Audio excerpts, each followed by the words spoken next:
YouTube and welcome back to my channel. So today I wanted to do another double jaw surgery video for you guys, but this time I wanted to get more in depth with my whole journey regarding double jaw surgery. The last video that I posted was more so just a slideshow of my experience. I'll go ahead and link it down below if you guys haven't seen it yet so that you can check it out. It has a lot of before and afters. But again, just wanted to get more in depth this time in this video. I know that when I found out that I was getting double jaw surgery, the first thing that I did was go on YouTube and actually research double jaw surgery, see what it even was, recovery videos, before and after videos, you know, all of that type of stuff in regards to the surgery, just so that I can be as prepared as I could. And then it also helped to just put me at ease in regards to the surgery, as well as just not feel so alone. So I just wanted to hopefully help somebody out as well and just share my experience. So let's go ahead and just jump right into it. As far as why I got the surgery, I had a very bad overbite as well as a gummy smile. So that was what I needed the surgery for. I got my braces on if I'm looking down, it's because I'm looking at my notepad.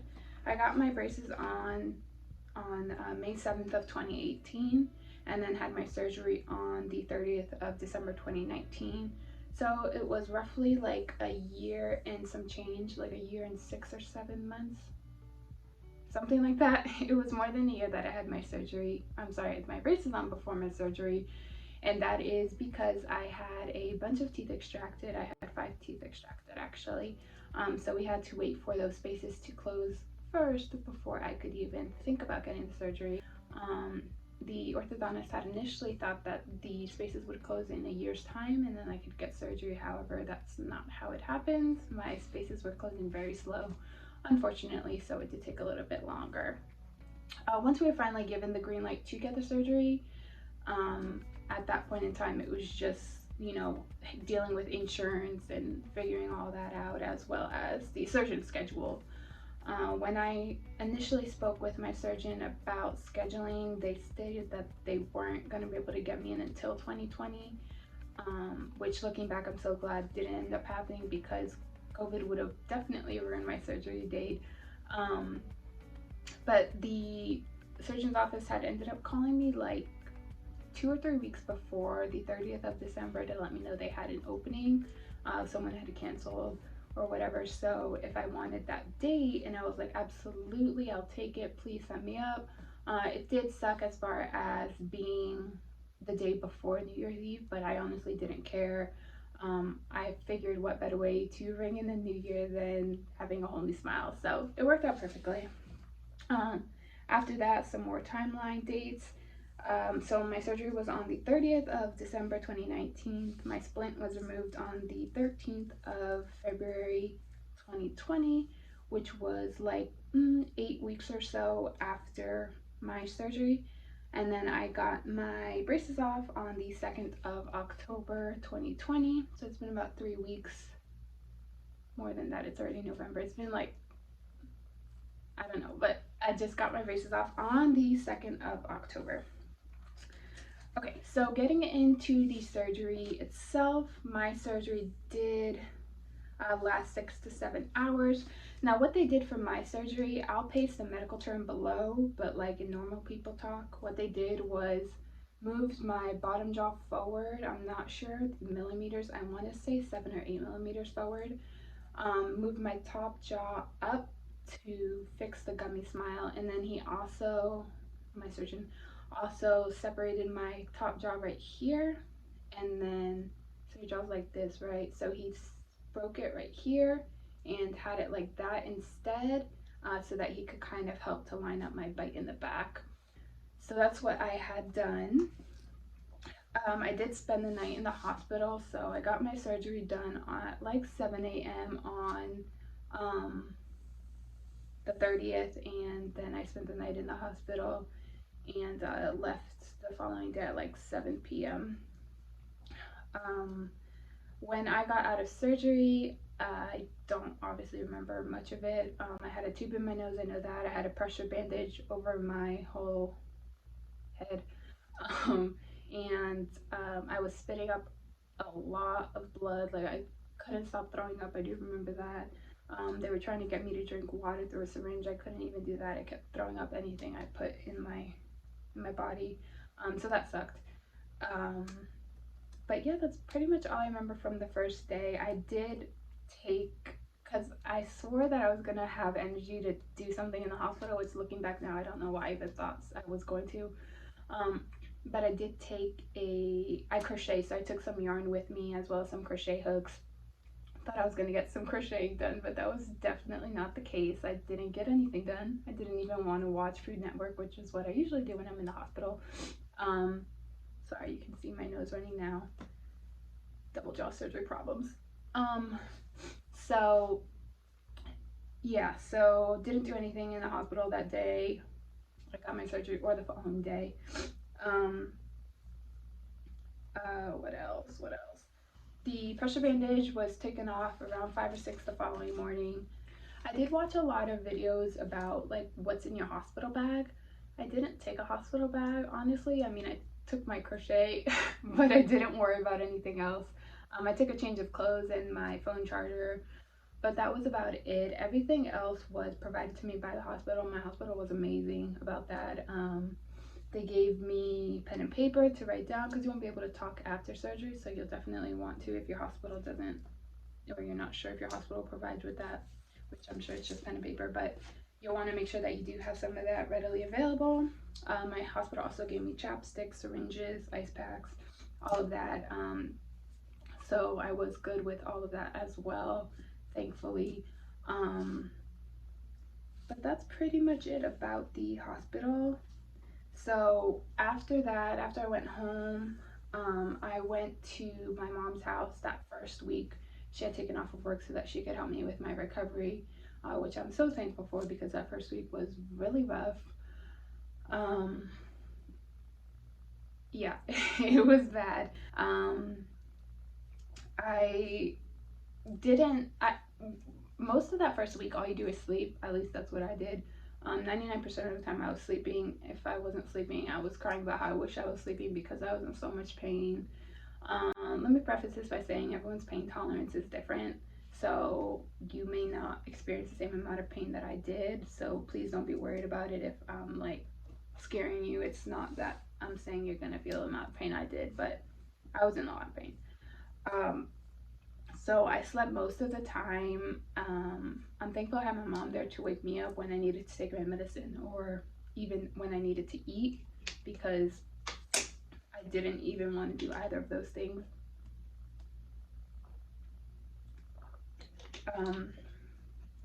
I had no energy to do anything whatsoever.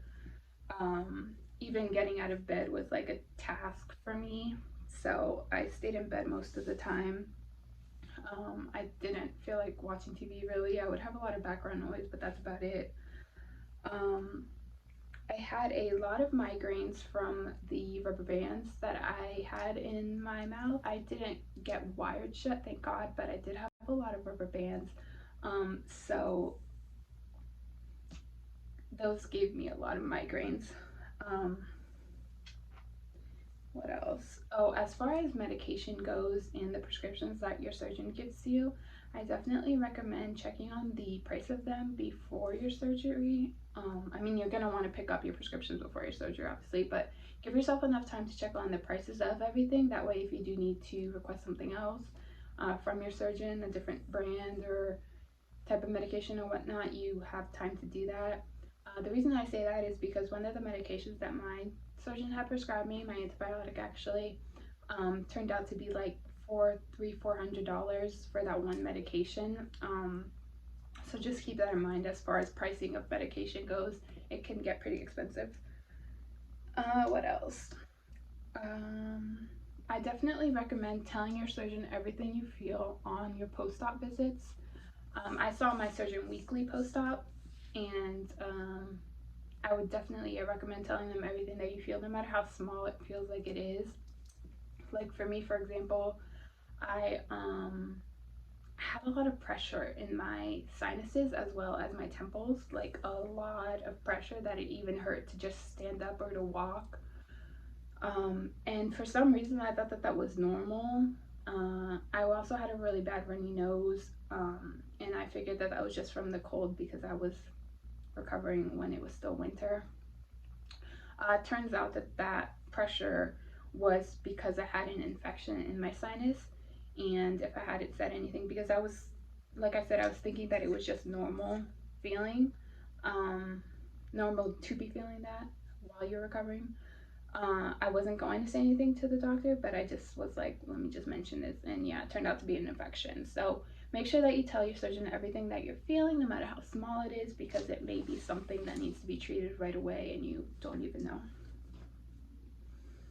For me, grinding my teeth and gritting my teeth and clenching my teeth didn't stop post surgery. I thought it would have, but I mean, it makes sense that it doesn't stop right away. I still do it to this day, just not as much.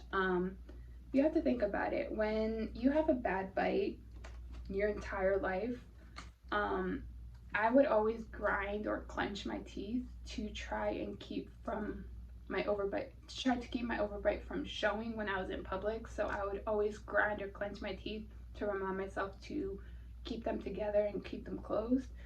Um, and so I got my surgery when I was 27. So I was older. So I had spent my whole life grinding and clenching my teeth. So post surgery, it was hard to try and retrain myself to not have to do that because I could now relax my mouth and my teeth wouldn't show. Well, actually, they did after surgery, obviously, because I was still swollen, and then because of my braces. Now they don't, but they did before. Anyways, point is, you're gonna grind and clench your teeth still after surgery. Just try your hardest not to. I know it's way easier said than done. Trust me, when my surgeon told me try not to, I was like, I don't know how I'm supposed to try not to. It's just natural for me to try and do it. So it's definitely a learning thing that you'll have to remind yourself of daily. Again, like I said, I still have to this day. It's the worst at nighttime when you know, clench and grind your teeth. Um, it was it was bad those first few weeks because I had just gotten the surgery. So I'm here like grinding and clenching my teeth and like putting so much pressure on them while they're trying to recover from the surgery. So that caused a lot more pain than probably need be, but I couldn't help that. It's just what I was used to. What else? So another thing that was really painful for me was sneezing, coughing, and yawning, which I did not expect at all, but makes sense if you think about it, because with those things you always have to open your mouth wide, especially yawning. I have insomnia, so I yawn a lot at nighttime when I can't sleep, but I'm tired. So it was absolute torture for me to have to try and yawn, but not open my mouth. I remember I would like wish it away, like when I felt a yawn coming on. Obviously it didn't work, so now it's still a yawn, but yawning definitely hurts. Anything where you have to open your mouth real wide, it hurts. It still hurts to this day. Definitely not as much, obviously, because I can open my mouth a lot bigger. But just to put in perspective, when I was 36 days post-op, I could only open my mouth the width of my index finger or my index finger and my thumb if I tried really hard. So, I mean, I couldn't really open my mouth at all. So just imagine trying to yawn when your range of motion is that small. It's gonna be painful. So just prepare yourself for that. Try and avoid doing those things, although you can't control them. So just, it's gonna happen. um, Another thing that will happen is that your jaw will start to pop out of place randomly. For me, it happened all the time. When I was watching TV, when I was eating. I remember it would happen when I was eating, and I would like literally have to spit out the food just because it would like take me by surprise, the popping of the jaw. It would happen, yeah, when I was eating, when I was watching TV, when I was in the shower, when I was sleeping, it happened, which would wake me up out of my sleep, so that was terrible.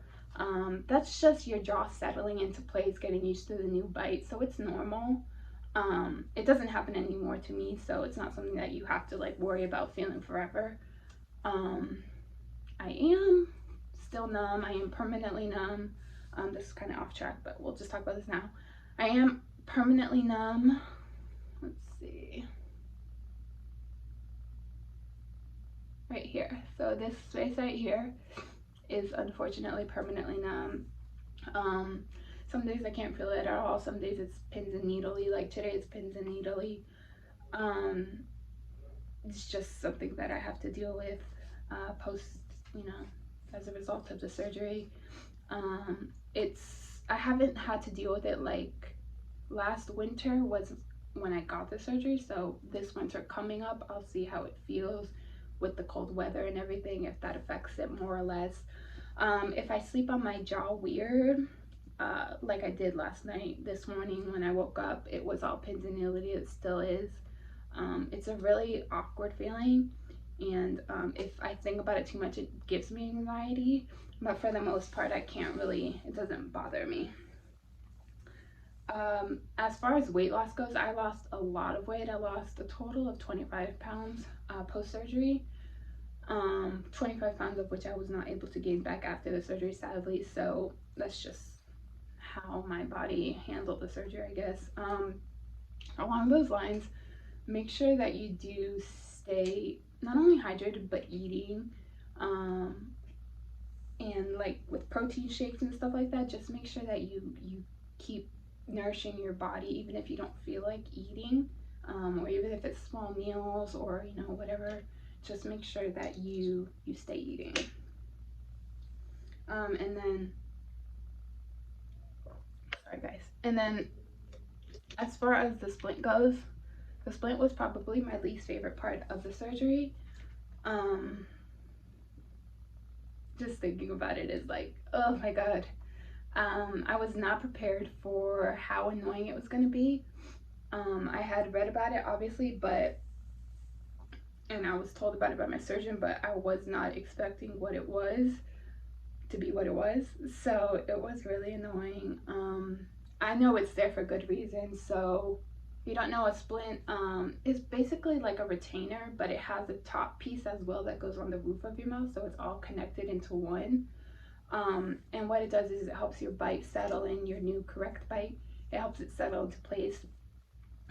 So some surgeons won't make you wear it at all. Some surgeons will only make you wear it for a month, some 6 weeks. Mine was 8 weeks, so I had that splint on for 8 weeks, which is frustrating because you can't really talk with it. You have like a really bad lisp, and it's hard to like enunciate with that splint in. You hate repeating yourself when you're wearing it just because it's like a task to even talk. You can't drink out of a straw with it. It gets food stuck in the top, like of the roof of your mouth. So what I would do when I would get food stuck in the roof of my mouth of that splint is when I was in the shower, I would like gargle water, but I would gargle it with my face upside down, which sounds super weird, but it works. And then that would help to get all of the food that was stuck inside the roof of the mouth part out. So if you have a splint, you might know what I'm talking about. If not, I promise I'm not crazy because it worked. But yeah, so that splint was really annoying. I hated smiling with the splint. I mean, I love smiling after my surgery, as you can probably tell now, I'm always smiling, but it's not that I hated smiling with my splint in, it's just that whenever I did smile with my splint in, it looked like I had like a third row of teeth because the splint was so thick. So yeah, it was frustrating. I mean, it is what it is, though. It served its purpose, and I'm glad that I had to wear it, but it was frustrating. Let's see what else. I got the splint off, yeah, so 8 weeks after my surgery. When I got the splint off, it was like a sigh of relief. I was like, ah, like it felt so good to just take it off. And I had someone ask, like, did it hurt when they take it off? No, it doesn't hurt. It feels like weird because you can hear the surgeon snipping so close to your ear, so it's like that every time that they, snip one of the wires. But besides that, it doesn't feel weird. It is gross because that thing hasn't been in your mouth for 8 weeks. And when they take it out and you can finally feel the roof of your mouth for the first time, it's a weird experience.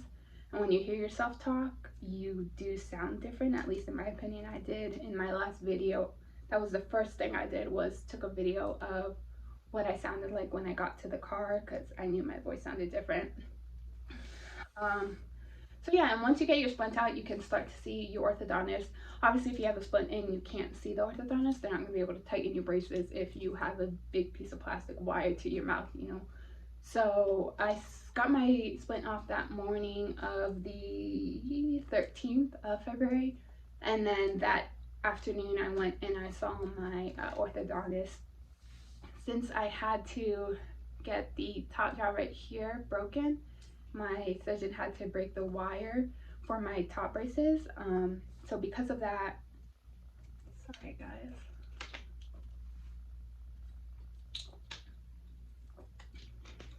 So because of that, I had developed a gap in my front two teeth. So we had to, you know, tighten the braces to fix that, which felt like kind of like a setback because I never had a gap in my front teeth, so I was kind of discouraged by that. But I knew I still had a lot of work to do anyway, so it wasn't like that annoying. It was just frustrating to feel like a setback, but it felt good to be able to see the orthodontist for the first time, to know that I was finally on track to finish all my orthodontic treatment and, you know, one step closer to getting my braces off. All right, so that's all I wanted to talk about on my own for right now. I'll definitely be making another video after this, because I have so much I want to cover with you guys as far as the surgery goes. There's so much that goes into it. I definitely want to talk about the mental side effects and like the emotional side of it as well, because I feel like that's so important to talk about. The mental side of the aesthetics of it and everything. But I did have a couple questions on Facebook that I got that I wanted to answer first, and then I'll go ahead and when I do my next video, if you guys have any questions, you can put them in the comment section and I'll answer them in my next video. All right, so the first questions I got on Facebook was the timeline of events. I did answer that already previously. However, as I stated before, I got my braces on in May of 2018, my surgery in December 2019, my splint off February 2020, and braces off October 2020, and then I had teeth extracted even before getting my braces on. So that was the timeline that I had. I did also have to get some crowns and stuff done, and that was obviously before braces as well. Price or coverage. So as far as price and coverage goes, I did go through my insurance. I did end up having to pay my out-of-pocket maximum for the surgery, which was at the time roughly like $3,500, something like that. I did also get a question asking if I had to pay for my consultation. I couldn't think of the word. Consultation with my surgeon. I did. I had to pay $600 for that consultation just to see the surgeon, which I thought was insane, but whatever.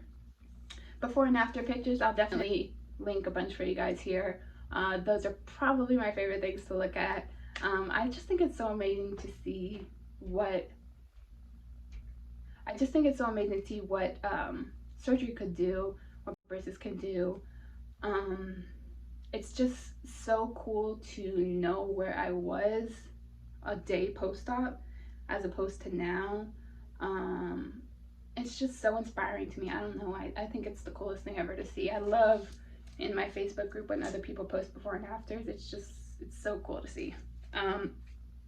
Along those lines, I definitely recommend, if you haven't gotten your surgery yet, to take a lot of before pictures. I know that us with bad bites, we don't like taking pictures that shows our bite. So for me, I had my overbite, so I would never smile in pictures. I would never take profile view pictures, any of that. I learned how to hide my bite as best as I could in pictures, which I regret doing because I don't have that many before pictures to compare my afters to now. I have to use like the same 3 pictures because of the fact that I was always so adamant on not taking pictures front on.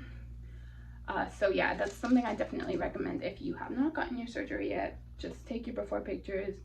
You'll love them later, I promise. Hardest part of surgery. That's a tough one. I mean, putting the pain aside, because that's going to be different for everyone, I would say definitely make sure that you have a strong support system.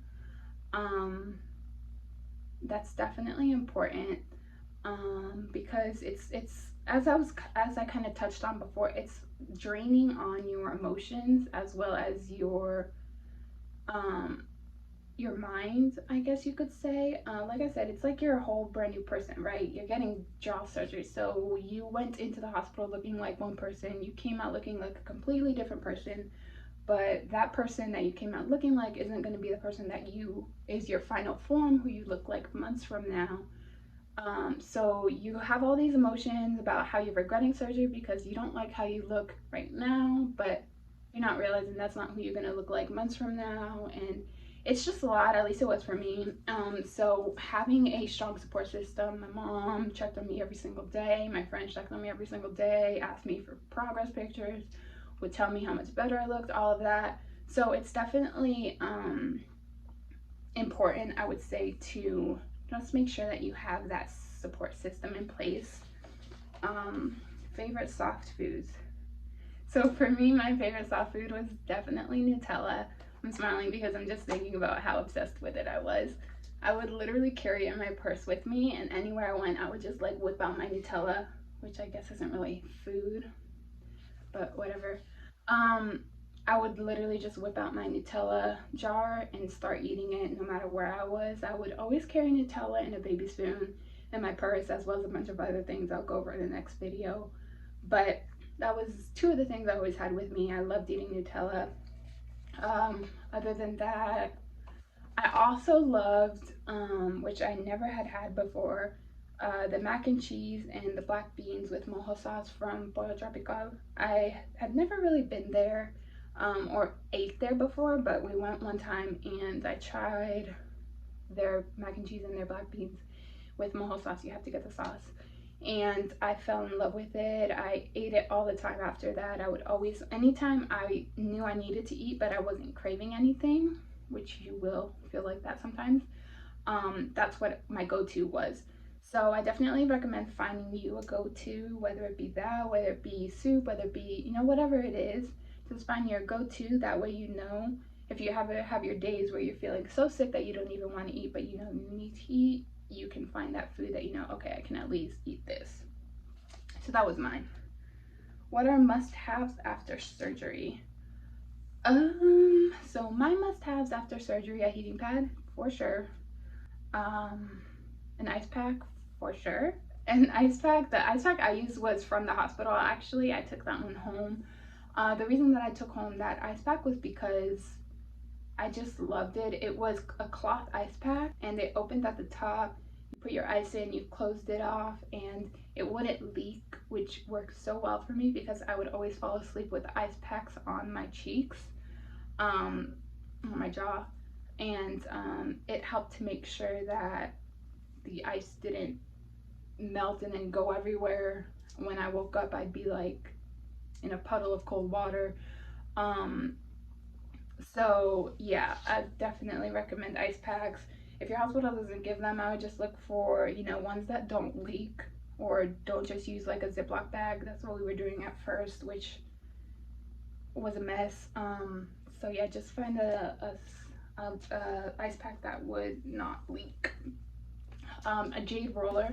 I will link the one that I used in the description box below. I just bought mine from Amazon, but a jade roller feels really good on your, I would use it every single day, all over. Anytime I started feeling pain. I'm not sure if it really helped with the swelling, so I can't speak to that, but I just know that the cold felt good on my cheeks and on my jaw. And my Nutella, that was another must-have. Baby spoons, must-have. With baby spoons, for me, they were definitely must-haves, but the thing with them was that with my splint in, I couldn't even use them because of the fact that the splint covered the roof of my mouth.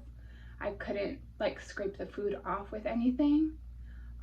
So what I would have to do is I would put the spoon in right side up, like with the right side up. And then once I got it in my mouth, I would flip the spoon upside down so that the top part was on my tongue, and then I would use my tongue to scrape off whatever was on the spoon. And that's how I ate. So yeah, baby spoons for sure. Baby toothbrushes. Your teeth are going to be sensitive and your gums are going to be sensitive after surgery, which is normal. Baby toothbrushes were actually the bristles were still too hard for me. I have real sensitive teeth. So my surgeon gave me what was like after surgery post-op toothbrushes, I think is what it said on the label. When I had told him that the baby toothbrushes were too hard on my teeth, and so I used those instead, which were lifesavers for me. So you might think about asking your surgeon about those if you have sensitive teeth as well. I still have to use like soft toothbrushes, even though I'm 10 months post-op. I still can't use like medium toothbrushes just because they're hard on my teeth. My surgeon had recommended a sonic toothbrush, one of those electrical ones. I can't use those either. And then let's see, next question. Pain management, how bad is the pain? For me, as I stated previously, it was pretty bad, but that's again because I had an infection and didn't know it, nor did I say anything about it. So again, along those lines, make sure that you do mention anything that you're feeling. I also had to get an IV to be hydrated again, and I think that was like maybe 8 weeks or something post-op. So I definitely made my recovery a lot harder on myself than I needed to, because I didn't stay hydrated or eat or anything like that. So just make sure that you do all that, and your recovery shouldn't be too bad. And then see, how long before you were able to talk properly and smile?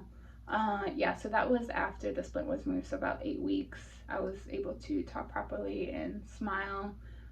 It still felt awkward getting used to a new smile that wasn't an overbite. Still, honestly, to this day, is weird to see and try and get used to. But yeah, I would say 8 weeks. And then the remaining questions are all about food. I want to do a whole video, well, not a whole video, but I want to talk about food in my next video just so I can get more in depth with it, just because it is a question that I get asked most about food and all of that. So I'll just do that in my next video for you guys.